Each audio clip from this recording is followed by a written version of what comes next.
Bonjour à chacune et à chacun et bienvenue encore dans ce moment où nous pouvons partager ensemble la parole de Dieu.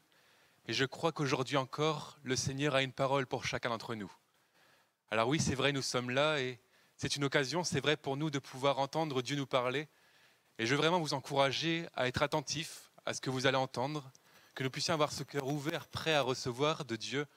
Et je crois que Dieu viendra encore vous parler personnellement. Alors je vous invite sans plus attendre à ouvrir la parole de Dieu et nous allons lire ensemble un texte dans l'évangile de Jean au chapitre 1er. Nous lisons dans l'évangile de Jean, chapitre 1er et à partir du verset 29. Nous lisons donc, Jean vit Jésus venant à lui et il dit « Voici l'agneau de Dieu qui ôte le péché du monde. C'est celui dont j'ai dit « Après moi vient un homme qui m'a précédé, car il était avant moi. Je ne le connaissais pas, mais c'est afin qu'il fût manifesté à Israël que je suis venu baptiser d'eau. » Jean rendit ce témoignage. « J'ai vu l'Esprit descendre du ciel comme une colombe et s'arrêter sur lui. » Il parle de Jésus à son baptême. « Je ne le connaissais pas, mais celui qui m'a envoyé baptiser d'eau, donc c'est Dieu, celui-là m'a dit, « Celui sur qui tu verras l'Esprit descendre et s'arrêter, c'est celui qui baptise du Saint-Esprit. Et j'ai vu et j'ai rendu témoignage qu'il est le Fils de Dieu. » Le lendemain, Jean était encore là avec 2 de ses disciples. Et ayant regardé Jésus qui passait, il dit « voilà l'agneau de Dieu. Les 2 disciples l'entendirent prononcer ces paroles et ils suivirent Jésus. Jésus se retourna et voyant qu'ils le suivaient, il leur dit « Que cherchez-vous » Ils lui répondirent « Rabbi », ce qui signifie « maître », où demeures-tu ? Venez, leur dit-il, et voyez. Ils allèrent et ils virent où il demeurait, et ils restèrent auprès de lui ce jour-là. C'était environ la 10e heure. André, frère de Simon-Pierre, était l'un des 2 qui avaient entendu les paroles de Jean et qui avait suivi Jésus. Mais ce fut lui qui rencontra le premier son frère Simon. Et il lui dit « Nous avons trouvé le Messie », ce qui signifie Christ. Amen. Voilà le message pour aujourd'hui. Cherchez Jésus et vous le trouverez. Parce que Jésus se laisse encore trouver par ceux qui le cherchent. Alors c'est une invitation que je vous fais. Et pour avoir fait l'expérience personnellement, je peux vous garantir que si vous cherchez vraiment Jésus, eh bien, vous le trouverez. Comme Jésus a pu faire cette question à ses disciples dans ce texte, il vous dit encore aujourd'hui, que cherchez-vous ? Ou plutôt on pourrait dire, mais qui cherchez-vous ? Peut-être vous-même, vous êtes perdu dans ce monde parce que vous regardez autour de vous et il y a tellement de religions autour de nous, il y a tellement de croyances, tellement de personnes qui pensent différemment qu'on peut bien chercher à droite à gauche, mais que cherchez-vous réellement ? Est-ce que vous cherchez le Seigneur Jésus ? Est-ce que vous cherchez celui qui peut sauver vraiment votre âme ? Et peut-être vous vous dites, vous êtes alors là en train de chercher et vous vous dites, mais qu'est-ce que la vérité ? Au milieu de toutes ces religions, au milieu de tout ce que le monde peut me proposer, qu'est-ce que la vérité ? Alors voyez que c'est une invitation aujourd'hui à chercher Jésus. Parce que si vous cherchez Jésus, eh bien, vous le trouverez réellement. Chercher demande un désir qui doit être en nous. Vous voyez que quand on cherche quelque chose nous-mêmes, ça demande un effort personnel. Imaginez que moi-même, je perde mes clés, eh bien j'en ai besoin, c'est quelque chose que j'ai besoin, que ce soit les clés de ma maison ou de ma voiture, j'en ai besoin. Alors je vais faire un effort pour trouver ces clés. Et finalement, c'est la même chose ici dans ce texte que nous avons lu. Les 2 disciples ont fait cela en même temps, alors qu'ils avaient entendu parler de Jésus, ils avaient entendu Jean dire qui était Jésus, et alors ils vont se mettre en action pour le chercher. Vous voyez qu'il nous est dit qu'ils ont suivi Jésus. C'est ce que Dieu demande finalement de chacun. Il demande que nous fassions notre part. C'est vrai que Jésus veut se laisser trouver, mais il demande que nous-mêmes nous puissions chercher. Il ne veut pas que nous soyons passifs, il ne veut pas que nous attendions sans rien faire que Dieu nous parle ou que Jésus se révèle à nous, mais il veut vraiment que nous puissions avoir ce cœur disposé, prêt à le recevoir, vraiment ce cœur qui le cherche de tout son cœur. Il ne s'agit pas vraiment de le chercher à moitié, mais il s'agit vraiment de chercher entièrement Jésus. On lit dans la Bible, dans Deutéronome 4, verset 29, « C'est de là aussi que tu chercheras l'Éternel ton Dieu et que tu le trouveras. » Mais voyez la suite du verset qui nous met une condition, elle nous dit « Si tu le cherches de tout ton cœur et de toute ton âme. » Vous voyez qu'on peut chercher et trouver l'Éternel, mais il y a cette condition que nous devons nous rappeler, si tu le cherches de tout ton cœur et de toute ton âme. Le cœur dans ce texte représente ce qui est intérieur en nous. Il représente nos pensées, notre volonté, même nos réflexions qu'on peut avoir. Et l'âme représente une personne dans son entier. Elle représente vraiment la personne dans ses activités ou la vie tout entière d'une personne. Et je crois que quand on dit qu'on doit chercher Dieu de tout son cœur et de toute son âme, c'est-à-dire qu'on doit le rechercher, que ce soit dans nos pensées, que ce soit dans ce que nous faisons, on doit nous se mettre vraiment en œuvre pour chercher Jésus. Que ce soit même dans nos réflexions, dans nos raisonnements, on doit toujours chercher à se rediriger vers Jésus. Et cela aussi dans notre vie entière.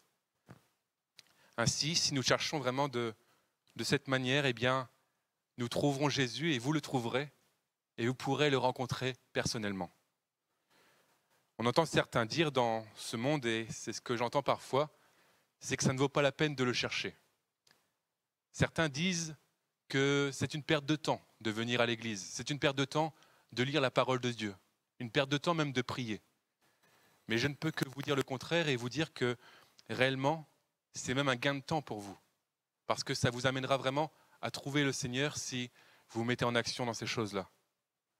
Certains disent même qu'ils préfèrent profiter de leur temps sur terre pour s'adonner au plaisir de ce monde. Mais je peux vous dire une chose, et c'est ce que la Bible elle-même nous dit, c'est que ces plaisirs sont éphémères.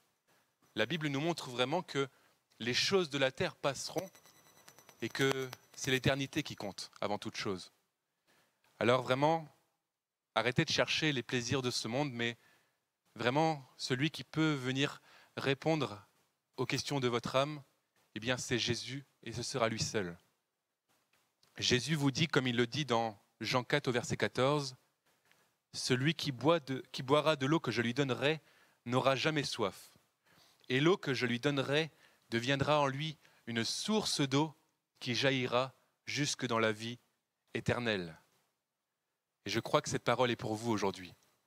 Il veut vous donner cette eau de la vie éternelle. Et si vous cherchez Jésus, eh bien c'est auprès de lui que vous pourrez trouver de cette eau, et c'est auprès de lui que vous pourrez trouver la vie éternelle. Les hommes peuvent bien chercher la vie éternelle sur cette terre, vous pouvez essayer de rallonger votre vie si vous voulez, mais seul Jésus peut vous apporter la vie éternelle et la vraie vie finalement. Cette eau, c'est vraiment une eau que Jésus vous offre gratuitement. Jésus est réellement accessible pour vous encore aujourd'hui. Croyez-le que quand on cherche Jésus, on ne cherche pas en vain. Quand on cherche Jésus, eh bien, on est sûr de le trouver, comme je le disais, si on le cherche réellement et si on le cherche de tout son cœur et de toute son âme. Jésus est mort sur la croix pour tous les hommes. La parole de Dieu nous le dit. Elle nous dit que Jésus a vaincu la mort. Jésus nous permet de venir auprès de Dieu parce qu'il est mort pour nous sur la croix. Et même aujourd'hui, il a vaincu la mort et il est vivant. Et ainsi, parce qu'il est vivant, eh bien, vous pouvez vous approcher de Dieu librement. Je crois que tous peuvent venir à Jésus aujourd'hui et tous peuvent même obtenir le pardon de leurs péchés. Jésus a donné sa vie pour que vous-même et que nous tous, nous ayons la vie. Jésus est mort, c'est vrai, mais il est vivant et ainsi, vous pouvez vous approcher de Dieu. Je pensais à ça et je me disais que certains disent que parfois Dieu est trop loin. C'est vrai que je vous dis là que Jésus est accessible pour vous. Et d'autres disent que Jésus est loin et que c'est du passé, que ce n'est qu'un personnage historique. Mais pourtant, Jésus lui-même, et c'est ce que nous dit la parole de Dieu, et nous croyons que c'est la vérité, et que c'est ça pour vous aujourd'hui, eh bien Jésus, lui, vous dit qu'il est présent auprès de tous ceux qui le cherchent. Il est présent auprès de tous ceux qui sont appelés ses disciples. Et il nous dit même jusqu'à la fin du monde. Dieu n'est pas trop lointain. Dieu n'est pas trop loin pour que vous puissiez accéder à sa présence. Mais Dieu est proche et vous pouvez vous approcher librement de lui et ainsi le chercher. Et vous le trouverez parce que Dieu est accessible à vous. La Bible nous dit encore dans Matthieu 7, au verset 7, « Demandez et l'on vous donnera. Cherchez et vous trouverez. Frappez et l'on vous ouvrira. Car quiconque demande reçoit, celui qui cherche trouve, et l'on ouvre à celui qui frappe. » Amen. Vous voyez, c'est un principe biblique, c'est vrai que si vous cherchez, vous trouvez. Mais on le retrouve nous-mêmes dans ce monde. Souvent on dit « qui cherche trouve ». Et finalement, c'est une réalité. Si vous ne cherchez pas, eh bien vous ne trouverez pas. Mais Dieu nous dit « eh bien cherchez-moi, et ainsi je me laisserai trouver par vous. » Et vous pourrez venir à moi et avoir cette relation personnelle avec moi. Cette parole est encore pour vous aujourd'hui. Cherchez-le vraiment et vous le trouverez. On peut se demander aussi, pourquoi chercher Jésus ? Pourquoi, mais quel intérêt ça a de chercher Jésus ? Pourquoi les deux disciples qui étaient là avec Jean ont eux-mêmes cherché Jésus ? Peut-être vous-même qui êtes derrière votre écran, vous vous dites, moi je cherche Jésus parce que je suis malade et je sais que Jésus guérit. Vous avez peut-être lu la parole de Dieu, vous avez vu toutes les guérisons qu'il a faites. Vous avez peut-être entendu des témoignages autour de vous qui vous montre que Jésus guérit encore aujourd'hui. Et alors vous le cherchez parce que vous voulez recevoir la guérison. Et je peux vous dire que oui, Jésus peut vous guérir. Jésus n'est pas limité, et si vous venez à lui, si vous le priez avec foi, eh bien, il honore la foi et il guérit encore aujourd'hui. D'autres peut-être se disent, moi je viens auprès de Jésus et je le cherche parce que j'ai tout essayé.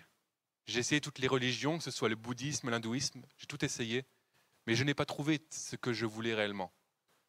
Vous avez tout essayé, même les choses occultes peut-être, la voyance, les magnétiseurs, mais toutes ces choses ne vous ont pas amené à avoir ces réponses que vous cherchiez. Bien là encore, vous pouvez venir à Jésus et il viendra encore répondre aux besoins qui est au-dedans de vous. Il viendra vous donner ce que vous désirez réellement. Lui seul peut donner la vie éternelle. Blaise Pascal, qui était un philosophe et un physicien, lui a dit qu'il y a dans le cœur de l'homme un vide en forme de Dieu. Et je crois que c'est tout à fait vrai ce qu'il a dit là. Il y a dans le cœur de l'homme un vide qui est en forme de Dieu. C'est vraiment une réalité parce que en dedans de chacun, il y a ce vide quand on ne trouve pas encore Jésus, quand on ne l'a pas encore cherché, quand on ne l'a pas accepté comme Sauveur et Seigneur, il y a ce vide au-dedans de nous. Certains cherchent à combler ce vide par l'alcool, la cigarette, la drogue, d'autres choses. D'autres vont dans la musique, d'autres vont faire une vie qui est complètement débridée, on va dire, dans ce monde. Peut-être certains se disent, je trouverai vraiment le bonheur et ce vide sera comblé quand je vais me marier. D'autres se disent, c'est quand j'aurai des enfants que ce vide sera comblé. Mais pourtant, il y a ce vide qui est en forme de Dieu, qui est toujours au-dedans de vous. Bien, sachez que Dieu et Jésus veut combler vraiment ce vide qui est là aujourd'hui, au-dedans de vous.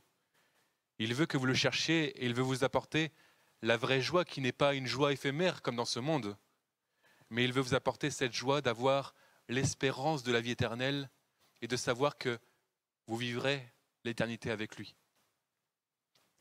Les deux disciples, dans ce texte que nous avons lu au départ, nous enseignent sur le pourquoi nous devons chercher Jésus. Nous lisons que Jean appelle Jésus l'agneau de Dieu qui ôte le péché du monde, et il nous est dit au verset 35, le lendemain, Jean était encore là avec deux de ses disciples, et ayant regardé Jésus qui passait, il dit, voilà l'agneau de Dieu. Les deux disciples l'entendirent prononcer ces paroles, et ils suivirent Jésus. On voit bien dans ce texte que ces deux disciples qui étaient là cherchaient Jésus et l'ont suivi après avoir entendu ce qu'il était. Jean l'appelait l'agneau de Dieu qui ôte le péché du monde. Et ce n'est pas seulement quelque chose de passé, mais c'est encore pour vous aujourd'hui. Jésus est réellement l'agneau de Dieu qui ôte le péché du monde. La Bible nous montre que nous sommes tous pécheurs. Et là, on parle du péché du monde parce que tout le monde est touché par le péché. Mais réellement, même si nous ne pouvons pas nous en sortir par nous-mêmes, eh bien Jésus lui seul peut l'ôter, ce péché. Jésus lui seul peut vous libérer de cet esclavage du péché qui vous tient jour après jour. Et Jésus peut vous apporter la vraie vie et vous apporter cette joie aussi d'être libre et de vivre la vraie liberté. Bien sûr, nous voyons que nous sommes pécheurs, mais Dieu n'abandonne pas ses créatures. Il a vraiment pourvu aux moyens que nous puissions être pardonnés nous-mêmes de nos péchés. Vous voyez, il a envoyé son Fils Jésus dans ce monde.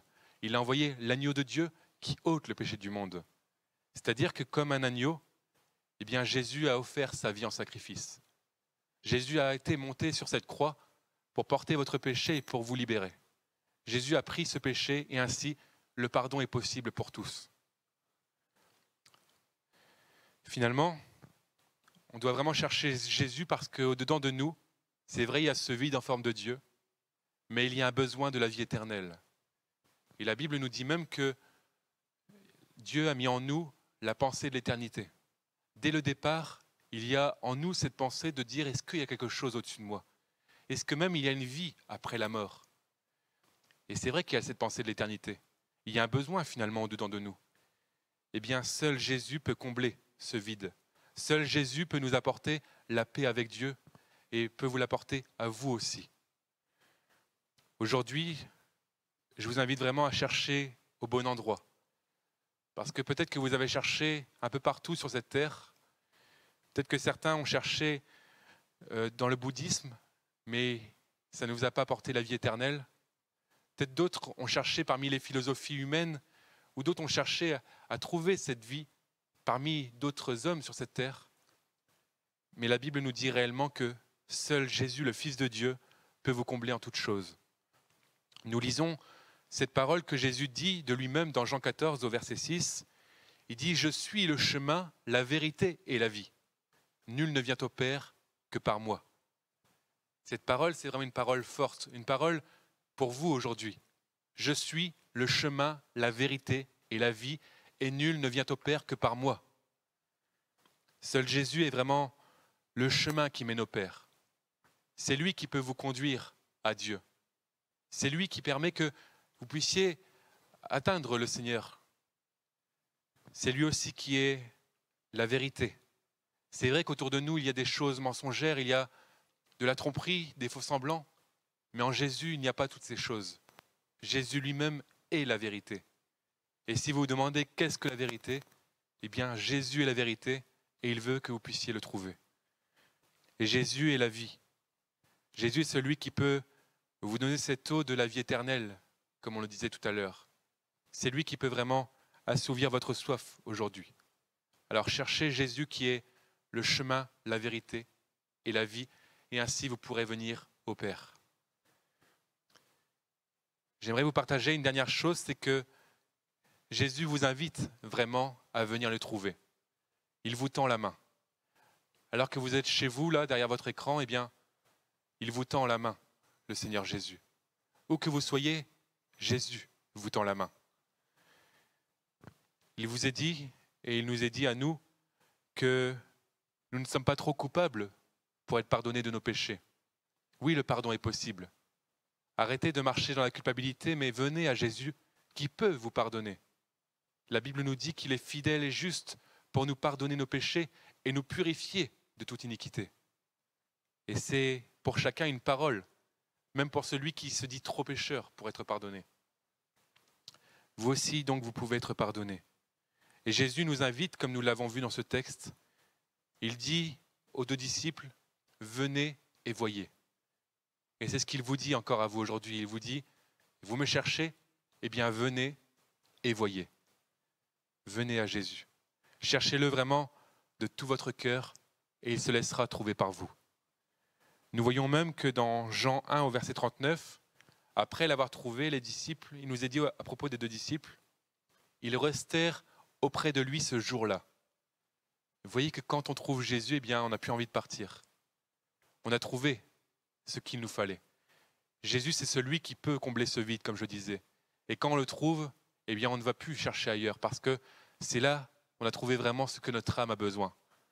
Et alors, les disciples ont compris ces choses et ils sont restés auprès de lui. Et je crois que vous pouvez vivre aussi cette chose-là aujourd'hui. Ensuite, j'aimerais vous partager encore ce dernier verset dans ce que nous avons lu dans Jean 1, 41, où André va voir son frère Pierre et il va dire « Nous avons trouvé le Messie, ce qui signifie Christ. » Vous voyez qu'il a trouvé Jésus, il a trouvé celui qui est le Messie, celui qui a été annoncé par des prophéties pendant des années, qui a été annoncé comme le libérateur, celui qui apporterait la vie réellement, celui qui est oint par Dieu pour apporter cette vie-là et pour annoncer cette bonne nouvelle aux malheureux. Eh bien, quand on trouve le Messie, on ne peut pas le garder pour nous. On ne peut pas garder cette bonne nouvelle pour nous, parce qu'une bonne nouvelle, ça se partage. Et cette bonne nouvelle, elle est pour vous aussi aujourd'hui, et nous-mêmes, nous voulons la partager. Nous pouvons lire encore dans le psaume 34 ce que le psalmiste disait, et ça rejoint un peu tout ce que l'on a dit jusqu'ici. Il dit « J'ai cherché l'Éternel et il m'a répondu. Il m'a délivré de toutes mes frayeurs. » Quand on tourne les regards vers lui, on est rayonnant de joie. Et le visage ne se couvre pas de honte. Quand un malheureux crie, l'Éternel entend, et il le sauve de toutes ses détresses. Amen. Dieu répond à celui qui le cherche. Dieu délivre encore aujourd'hui. Dieu donne la joie à celui qui tourne ses regards vers lui. Et Dieu entend et sauve celui qui crie à lui encore aujourd'hui. Et enfin, pour conclure, j'aimerais lire 2 versets avec vous. Nous lisons ensemble dans Osée, au chapitre 10, verset 12. Et c'est un appel encore à chacun de ne pas remettre à plus tard cette décision de chercher l'Éternel. Il nous est dit, il est temps de chercher l'Éternel jusqu'à ce qu'il vienne et répande pour vous la justice. C'est le moment, il est temps de chercher l'Éternel. Et dans Ésaïe 55, il nous est dit, cherchez l'Éternel pendant qu'il se trouve. Invoquez-le tandis qu'il est prêt. Cherchez l'Éternel pendant qu'il se trouve. Voilà donc ce que vous devez faire maintenant. C'est vrai que ce message touche à sa fin, mais vous pouvez le prier là où vous êtes. Vous pouvez demander au Seigneur, eh bien, je veux te chercher réellement de tout mon cœur parce que tu te laisses encore trouver pendant ce temps. Tu me permets encore de venir auprès de toi et je veux vraiment te trouver. Eh bien, je vous invite à faire ça là où vous êtes, de dire Seigneur, je veux te chercher de tout mon cœur. Et réellement, vous pourrez trouver le Seigneur. Et je vous garantis que vous pourrez aussi trouver ce besoin qui est au-dedans de vous et il viendra combler ce vide qui est là, au-dedans de vous. Amen. Je vous invite à prier ensemble avant que nous puissions nous quitter. Seigneur mon Dieu, merci parce que tu es vivant encore aujourd'hui, Seigneur.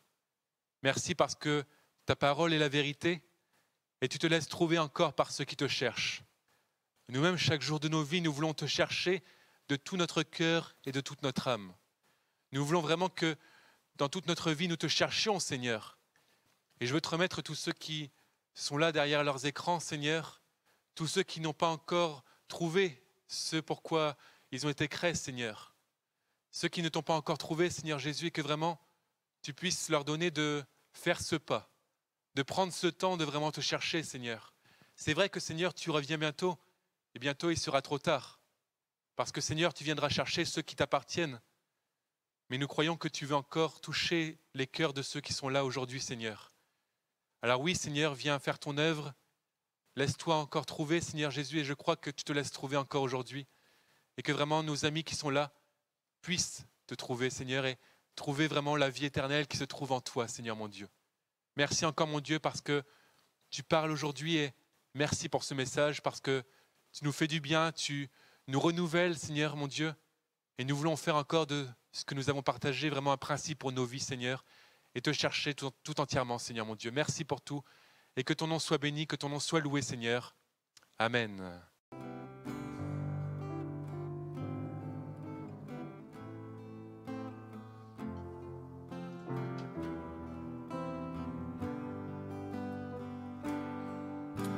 C'est